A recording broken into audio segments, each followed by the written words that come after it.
प्यारे बच्चों, good morning. जब जगो तभी सवेरा,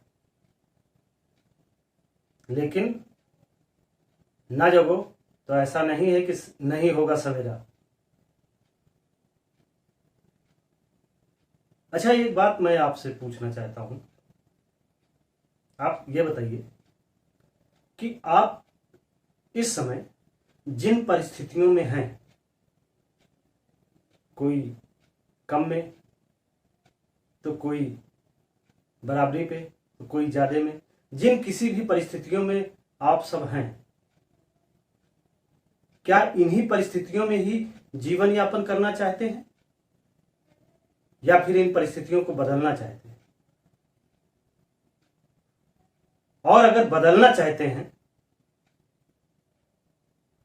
तो क्या जगना जरूरी नहीं है? और अगर जरूरी है और आप परिस्थितियों को बदलना चाहते हैं तो क्यों नहीं जगते?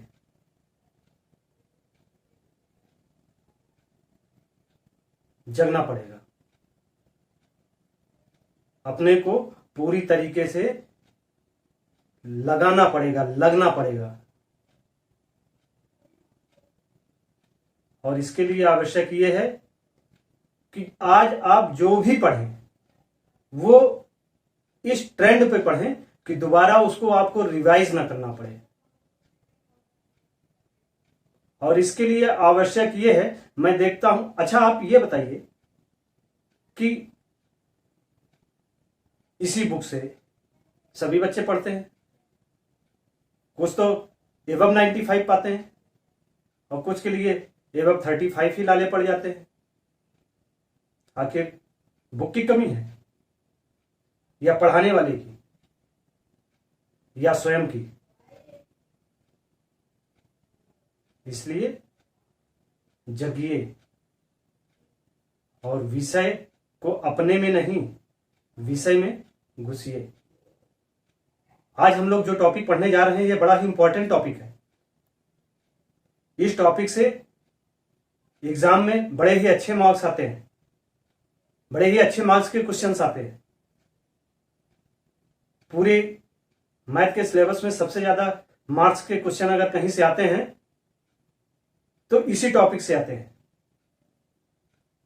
इसलिए इसको बड़े ध्यान से, बड़ी गंभीरता से मैं छोटी सी छोटी चीजों को और बड़ी से बड़ी ट्रिपिकल चीजों को भी बड़ी आसानी से और सरलता से बताने जा रहा हूं। इसको समझने का प्रयास कीजिए। आज हम लोग जो पढ़ने जा रहे हैं वो है पॉलिनोमियल्स, बहुपद। बहुपद यह बीजगणित का ही एक भाग है। बीजगणित हम लोग शुरू से पढ़ते आ रहे हैं। अलजेब्रा, बीजगणित यानी अलजेब्रा, यह अलजेब्रा का ही एक पार्ट है। बीजगणित क्या है?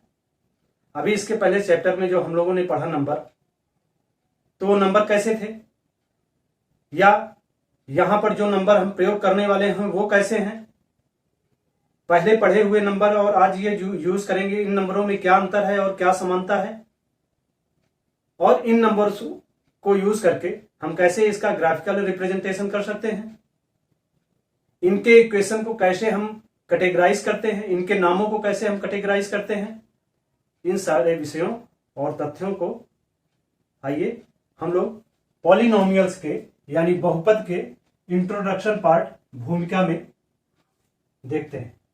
बहुपद यानी बहुत से पद। पद को क्या बोलेंगे? टर्म। इंग्लिश में क्या बोलते हैं? टर्म। ये टर्म जो होते हैं, ये पद जो होते हैं, दो तरीके की वैल्यूज से मिलकर बने होते हैं, दो प्रकार की राशियों से मिलकर बने होते हैं।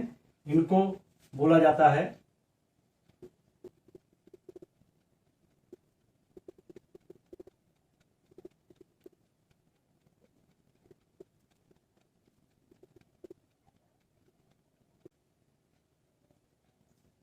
पद। दो प्रकार की राशियों से, अचर राशियां और चर राशियां, नॉन वेरिएबल्स और कांस्टेंट वैल्यू, और चर राशियों को इंग्लिश में वेरिएबल्स वैल्यू बोलते हैं। तो ये चर और अचर क्या होता है? आपने सुना होगा, चल संपत्ति, अचल संपत्ति। अचल संपत्ति वो जैसे खेत है, दुकान है, मकान है, बाग है, बगीचा है, खलिहान है।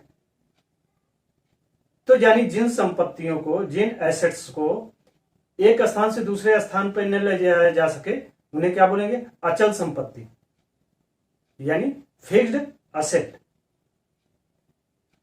और जिन संपत्तियों को, जैसे रुपया है, पैसा है, गहना है, गिट्टी है, पॉकेट में, बैग में, थैले में भर के एक स्थान से दूसरे स्थान पर ले जाया जा सके उन्हें क्या बोलेंगे? चल संपत्ति। तो यानी जिन्हें एक स्थान से दूसरे स्थान पर ले जाया जा सके, जिनका स्थान परिवर्तित हो सके, जिनमें परिवर्तन का गुण पाया जाए, वो कैसी? वो चल संपत्तियां। तो वैसे ही चर राशियां जिनमें परिवर्तन संभव है, जिनकी वैल्यू चेंज हो सके, परिवर्तित होती रहे, तो उन्हें क्या बोलेंगे? चर राशियां।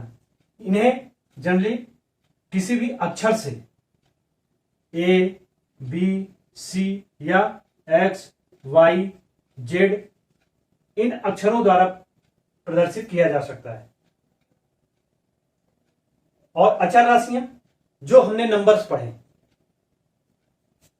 1, 2, 3, 4 अप टू जो भी नंबर्स हैं वो अचर राशियां हैं। चूंकि ए बी सी का मान या वैल्यू जो है चेंज हो सकती है, परिवर्तित हो सकती है, लेकिन अचर राशियों की वैल्यू अपरिवर्तित होती है, यानी परिवर्तित नहीं हो सकती। जैसे अचल संपत्तियों का एक स्थान से दूसरे स्थान पे, अचल संपत्तियों को एक स्थान से दूसरे स्थान पर नहीं ले जाया जा सकता, वैसे अचल राशियों का मान भी परिवर्तित नहीं हो सकता। चर राशियां क्या होती हैं? जैसे माना कि मेरे पास कुछ रुपए हैं, एक्स रुपए हैं, कुछ का मतलब मैंने मान लिया मेरे पास एक्स रुपए हैं, मैंने आपको 200 रुपीज दे दिया, तो मेरे पास मान लीजिए सपोज 800 रुपीज बचे हैं। तो अब बताइए एक्स की वैल्यू क्या होगी, या मेरे पास कितने रुपए थे? तो एक्स की वैल्यू आप कैसे निकालेंगे? एक्स इक्वल टू 800 प्लस 200, ये इधर से इधर गया, प्लस हो गया, तो एक्स की वैल्यू कितनी आ गई? 1000। तो यानी एक्स अभी तक क्या था? वेरिएबल था, लेकिन एक्स पे जब वैल्यू अलॉट हो गई, कितनी अलॉट हुई? 1000। तो इस इक्वेशन के लिए क्या वैल्यू अलॉट हुई?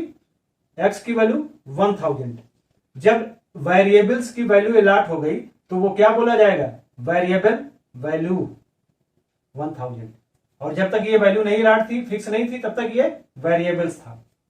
और इस इक्वेशन के लिए एक्स की वैल्यू यही होगी।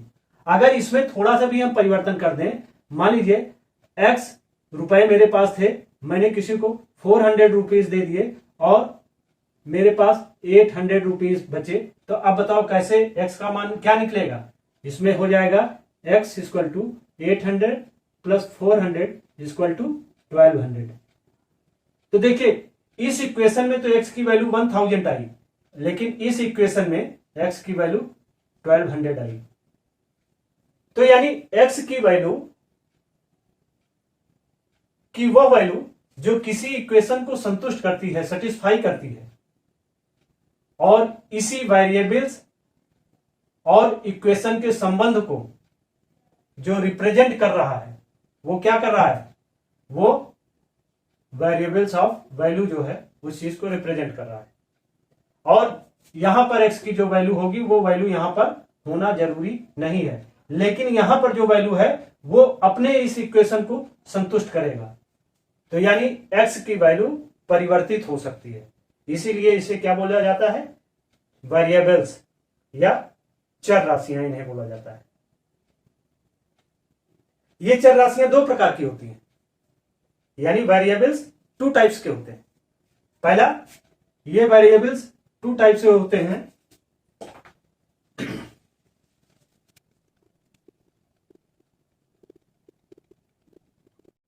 चर राशियां दो प्रकार की होती हैं, इंडिपेंडेंट वेरिएबल और डिपेंडेंट वेरिएबल, यानी स्वतंत्र चर और आश्रित चर। जैसे आपसे पूछा जाए area of circle, area of circle क्या होता है, पाई आर स्क्वायर, ठीक ना। तो एरिया ऑफ सर्कल यानी वृत्त का क्षेत्रफल, तो वृत्त का क्षेत्रफल आर पर डिपेंड करता है। यानी अगर किसी वृत्त की त्रिज्या परिवर्तित हो जाए तो एरिया ऑफ सर्कल परिवर्तित हो सकता है। तो आर क्या है, आर यहां पर स्वतंत्र है, लेकिन एरिया ऑफ सर्कल क्या है, वो डिपेंडेंट है, आश्रित चर है। तो यानी आर में परिवर्तन के कारण सर्कल की एरिया में परिवर्तन होगा, तो इसलिए आर क्या है, वो इंडिपेंडेंट चर है, और एरिया ऑफ सर्कल क्या है, वो डिपेंडेंट चर है। इन्हीं के आधार पर जो हम लोगों ने किया, जैसे अभी हमने किया x माइनस 400 इक्वल टू 800, तो ये क्या है, यही लीनियर इक्वेशन है और यही एक चर है। जब यही दो चर हो जाते हैं, टू वेरिएबल्स के इक्वेशंस बनते हैं। बहरहाल इसको आगे पढ़ेंगे, अभी आप इतना जानिए कि वेरिएबल्स कितने प्रकार के होते हैं, दो प्रकार के, स्वतंत्र और डिपेंडेंट, स्वतंत्र और आश्रित, ठीक है। तो इन्हीं चर राशियों को अचर राशियां, अचर गुणे चर, यानी कांस्टेंट वैल्यू इनटू वेरिएबल,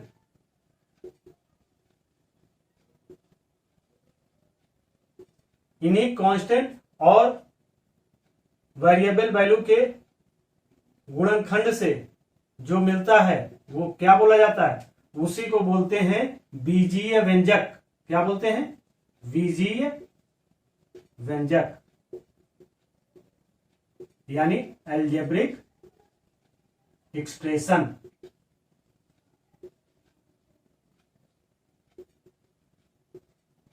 तो बीजीय व्यंजक को क्या कहा जा सकता है, जब दो या दो से अधिक चर या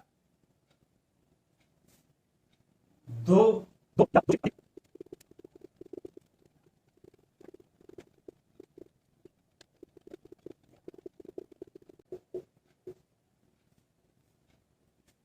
या दो से अधिक चर व अचर राशियों के जोड़, घटाना, गुणा व भाग की संक्रियाओं से प्राप्त पद को बीजीय व्यंजक या एल्जेब्रिक एक्सप्रेशन कहते हैं। एल्जेब्रिक एक्सप्रेशन यानी चर और अचर राशियों के इसके उदाहरण हो सकते हैं, जैसे 3x या √3x³ या -1/2x⁴, ठीक ना। तो ये देखो, ये क्या है, अचर है और ये चर है, ये भी अचर है, ये भी चर है, ये भी अचर है और ये भी चर है। तो अचर और चर के गुणनफल से जो पद हमें मिल रहे हैं उन्हीं को क्या बोलते हैं, एल्जेब्रिक सम, एल्जेब्रिक एक्सप्रेशन। क्या बोलते हैं, एल्जेब्रिक एक्सप्रेशन।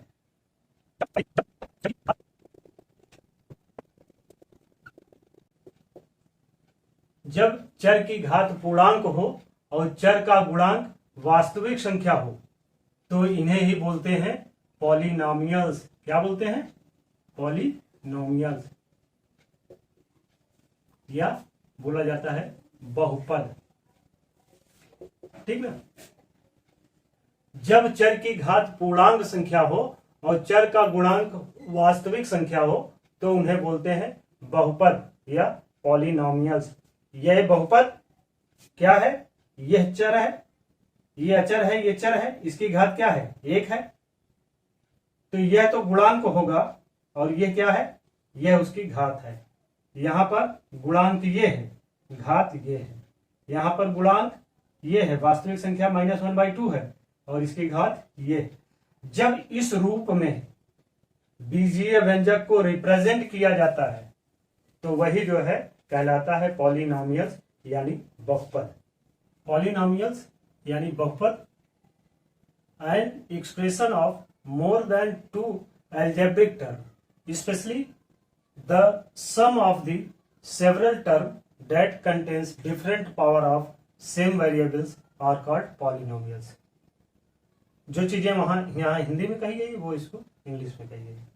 वैसे ही एल्जेब्रिक एक्सप्रेशन की डेफिनेशन कैसे क्या लिखी जाएगी?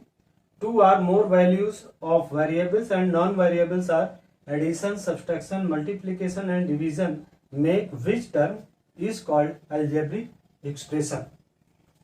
इस एग्जांपल में coefficient of x 3 √3 -1/2 and the degree of x 1 power 3 and 4। Related terminology संबद्ध शब्दावलियां। Polynomials in one variables, polynomial in one variable, एक चर वाले बहुपद, यानी ऐसा बहुपद जिसमें केवल एक ही चर हो, एक ही वेरिएबल्स हो। इसके लिए कोई भी एग्जांपल्स ले सकते हैं, जैसे एग्जांपल x³ + 2x² + 3। अब देखिए यहाँ वेरिएबल्स क्या है, यहाँ ओनली x वेरिएबल्स है। कैसा वेरिएबल्स है? x। तो इसको लिख सकते हैं फंक्शन ऑफ x, ठीक ना। इसे क्या लिख सकते हैं? फंक्शन ऑफ x, यानी यहाँ पर केवल एक ही वेरिएबल है और वो क्या है? x। दूसरा है कोफिशिएंट। किसी भी इसमें एग्जांपल्स के रूप में ले लीजिए, जैसे √3x² + 2x⁵। तो यहां कोफिशिएंट ऑफ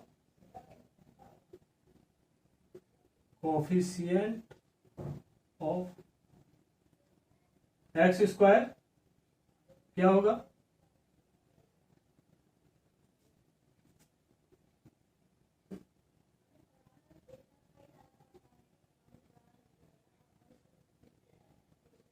ठीक ना। तो ये जो है वो कोफिशिएंट है, इसका गुणांक है। x² का कोफिशिएंट क्या है? √3 और x⁵ का कोफिशिएंट क्या है? 2। इसी को कोफिशिएंट बोलते हैं। जैसे कोई नंबर है 5, 3, -7, ये सब क्या है? अचर है, नॉन वेरिएबल्स यानी कांस्टेंट पद है। ये भी एक तरीके के पॉलिनोमियल्स हैं और इन्हें कैसा पॉलिनोमियल्स बोला जाता है? Constant polynomials. और इसी में जब इन संख्याओं के बजाय 0 पॉलिनोमियल्स हो तो उन्हीं को बोला जाता है 0 पॉलिनोमियल्स या शून्य बहुपद। जब यह शून्य के रूप में होगा तो उसे शून्य बहुपद बोलेंगे। फिर स्टैंडर्ड फॉर्म ऑफ पॉलिनोमियल्स, जैसे कोई भी पॉलिनोमियल्स है 2x⁵ + x⁶ + √3x⁷, या इसको ऐसे कर दो 7 के बजाय 4, x⁵ + x⁶ + √x⁴। तो इसे एसेंडिंग या डिसेंडिंग ऑर्डर में, आरोही या अवरोही क्रम में रिप्रेजेंट करने को ही क्या कहते हैं? वो बोलते हैं स्टैंडर्ड फॉर्म ऑफ पॉलिनोमियल। जैसे आरोही क्रम में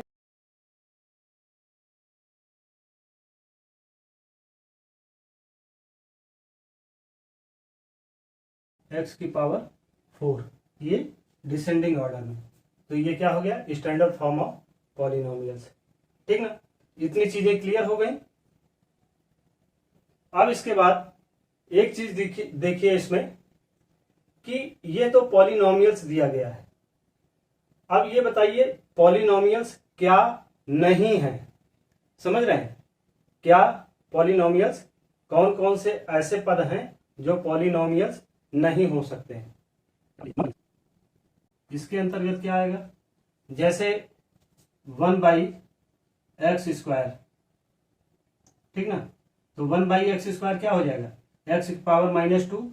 और मैंने क्या कहा, इसकी घात कैसा हो, पूर्णांक हो। कैसा, पॉजिटिव पूर्णांक हो, यानी धनात्मक पूर्णांक हो। तो इसमें पूर्णांक इसका धनात्मक है, नहीं है, चूंकि यह पावर क्या हो गई, 2 हो गई।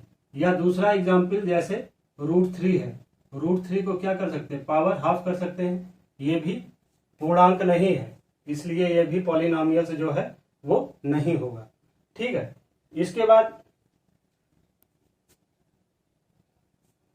ये दो ऐसे एग्जांपल्स हैं जो कि पॉलिनोमियल्स नहीं है।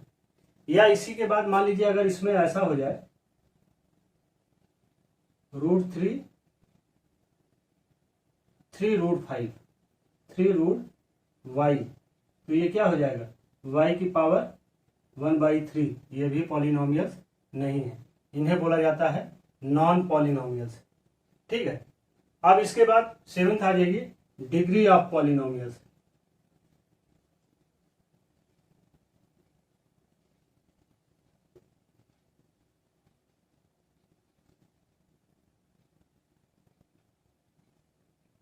तो डिग्री ऑफ पॉलिनोमियल्स क्या है, जो किसी भी पॉलिनोमियल्स की सबसे बड़ी डिग्री होती है वही डिग्री ऑफ पॉलिनोमियल्स होती है।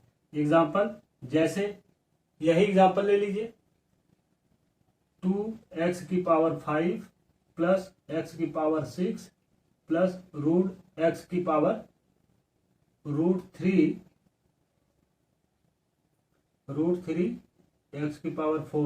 तो इसमें सबसे बड़ी डिग्री क्या है, वो 6 है। तो डिग्री ऑफ पॉलिनोमियल्स इसमें क्या है, 6 डिग्री ऑफ पॉलिनोमियल्स है, ठीक है। तो ये टर्मिनोलॉजी है, इसको आप नोट कर लीजिए, ये बार बार जो है आपको यूज में आती रहेंगी, इसलिए इसको क्लियर होना जरूरी है। टाइप्स ऑफ पॉलिनोमियल्स, पॉलिनोमियल्स कितने प्रकार के पाए जाते हैं, इनको हम 2 आधारों पर बांट सकते हैं। पहला, बेसिस ऑफ डिग्री, घातों के आधार पर। जब किसी भी चर में एक घात होगी तो उन्हें क्या बोलेंगे, लीनियर पॉलिनोमियल्स या रैखिक बहुपद। जैसे ax प्लस बी के रूप में लिखा जाएगा, जहां a और b ये क्या है, ये अचर पद है, और x क्या है, वो वेरिएबल है। इसे एग्जांपल जैसे 2x-3। और जब किसी भी पॉलिनोमियल्स में घातें 2 हों, द्विघात बहुपद बोलेंगे, जैसे क्वाड्रेटिक पॉलिनोमियल्स। इन्हें ax² plus bx plus c, इसमें a b c तीनों अचर पद हैं और x जो है वेरिएबल है। एग्जाम्पल्स के रूप में जैसे 2x² माइनस x प्लस 2, घातें कितनी हैं, 2 हैं, तो इसलिए ये क्वाड्रेटिक पॉलिनोमियल्स। यहाँ घातें 1 थी, इसलिए यह लीनियर पॉलिनोमियल्स। और जब घातें 3 हों, ठीक ना, जैसे यहाँ कितनी घात है, 3 है, तो इसे क्यूबिक पॉलिनोमियल्स या त्रिघाती बहुपद बोलते हैं। इसके लिए ax³ plus bx² plus cx plus d, यानी a b c d सब अचर पद हैं और x ही वेरिएबल है, ठीक। तो ये घातों के आधार पर 3 भागों में, हालांकि इसके बाद भी बाई क्वाड्रेटिक की पावर होगी तो उसे द्विवर्ग बहुपद बोलेंगे। फिर पदों के आधार पर बेसिस ऑफ नॉमियल्स, इसको 3 भागों में बांटा गया। मोनोमियल्स, एक पद जिनमें केवल एक पद है। बाइनोमियल्स, द्विपद जिनमें 2 पद है। ट्राइनोमियल्स, त्रिपद, जैसे 2 एक पद, ये दूसरा पद और ये तीसरा पद। तो इस तरीके से टाइप्स ऑफ पॉलिनोमियल्स 2 आधारों पर डिवाइड होता है, बेसिस ऑफ डिग्री और बेसिस ऑफ नॉमियल्स, पदों के आधार पर और घातों के आधार पर। घातों के आधार पर ये है रैखिक बहुपद, द्विघात बहुपद, त्रिघाती बहुपद, द्विवर्ग बहुपद। Linear polynomials, quadratic polynomials, cubic polynomials, by quadratic polynomials, और पदों के आधार पर। तो ये क्वाड्रेटिक पॉलिनोमियल्स यानी द्विवर्ग बहुपद। द्विवर्ग बहुपद को आप इसके व्यापक स्वरूप के रूप में ए ई, ठीक ना, इसके व्यापक स्वरूप में इस तरीके से रिप्रेजेंट कर सकते हैं। आइए थोड़ा लीनियर पॉलिनोमियल्स और क्वाड्रेटिक पॉलिनोमियल्स के पदों और चरों की चर्चा कर लेते हैं।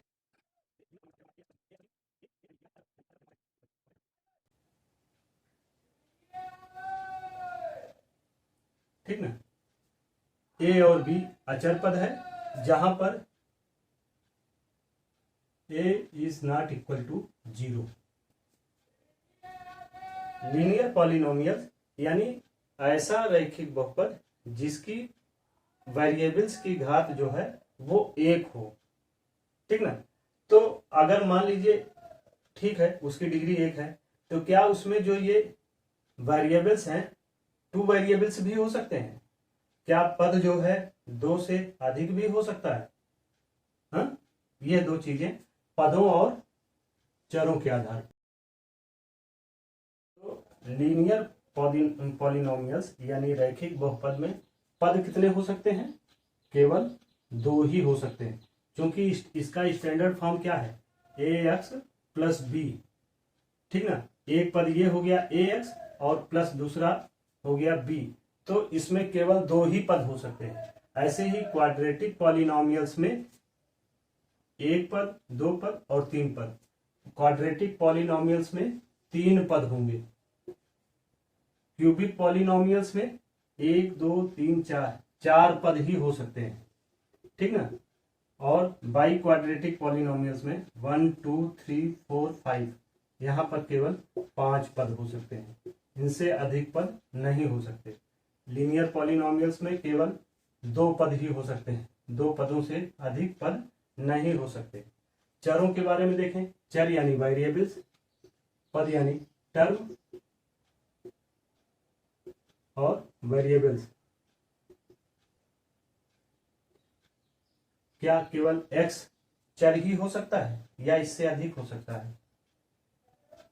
अगर केवल एक चर हो रहा है पद यानी 2 पदों वाला एग्जाम्पल क्या हो सकता है? जैसे 2x प्लस 2, इसमें 2 पद हैं, ठीक ना।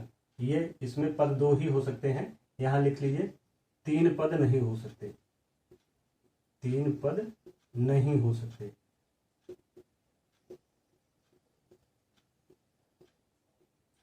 चर, एक चर यानी 1 वेरिएबल्स x के रूप में, दूसरा 2 चर यानी x एंड y। आप देखिए अगर कोई भी चर आपको दिया जाए, मान लीजिए 3x plus 2y equal to 15, क्या आप इसको सॉल्व कर सकते हैं? नहीं सॉल्व कर सकते। तो 2 चरों में जरूरी है कि 2 इक्वेशन दिए जाएं, यानी 2x प्लस 5 इक्वल टू 20, तब ये जो है 2 चरों के लिए जरूरी है कि 2 समीकरण दिया जाए। इसीलिए इन्हें क्या बोला जाता है? इन्हें बोला जाता है युगपत समीकरण। हिंदी में क्या बोलते हैं? युगपत समीकरण। 2 variables of equation, 2 variables equation, ठीक है। तो ऐसे ही 3 पद भी हो सकते हैं, 2 चर और 3 चर, x y एंड z। तो यानी पद 2 हो सकते हैं और चर 1 से अधिक, 2 से अधिक भी हो सकते हैं। तो इन सब के बाद यानी क्वाड्रेटिक पॉलिनोमियल्स में घातें क्या होंगी? पॉलिनोमियल्स, लीनियर पॉलिनोमियल्स में घातें क्या होगी? n की पावर 1, यानी इसकी घातें जो हैं 1 हैं और पद कितने हैं? 2 हैं, ठीक ना। इसके पद 3 हैं और घातें यानी डिग्री कितनी है? घातें जो हैं वो 2 हैं। यहां पर घातें यानी डिग्री कितनी है? वो 3 है। यहां पर घातें क्या है? यहां पर घातें जो है वो 4 है, ठीक है, 4 है। इस आधार पर एक चीज ये ध्यान दीजिए कि यानी घातें क्या है? डिग्री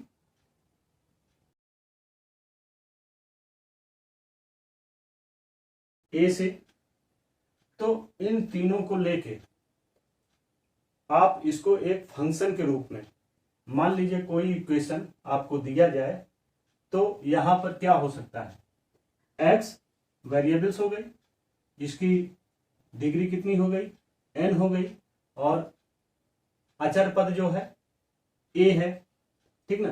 तो a इंटू एक्स की पावर n, जहां पर a की वैल्यू 0 नहीं होगी।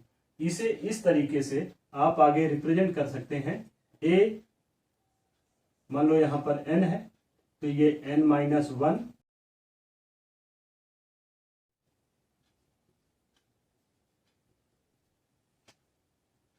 where a0 equal to a1 equal to a2 equal to a3,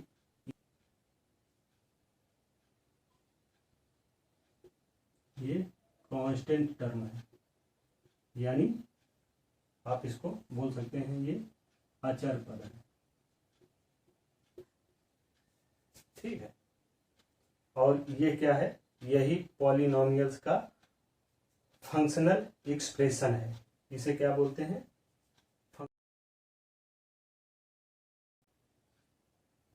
ठीक है।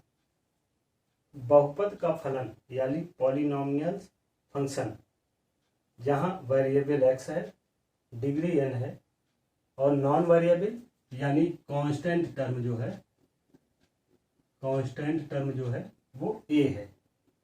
तो किसी भी वेरिएबल्स की घात के रूप में n को और उस वेरिएबल के कोफिशिएंट के रूप में a को रिप्रेजेंट करते हैं, और यह रिप्रेजेंटेशन जो कहलाता है वो पॉलिनोमियल फंक्शन कहलाता है, जिसका हम आगे विस्तार से देखेंगे।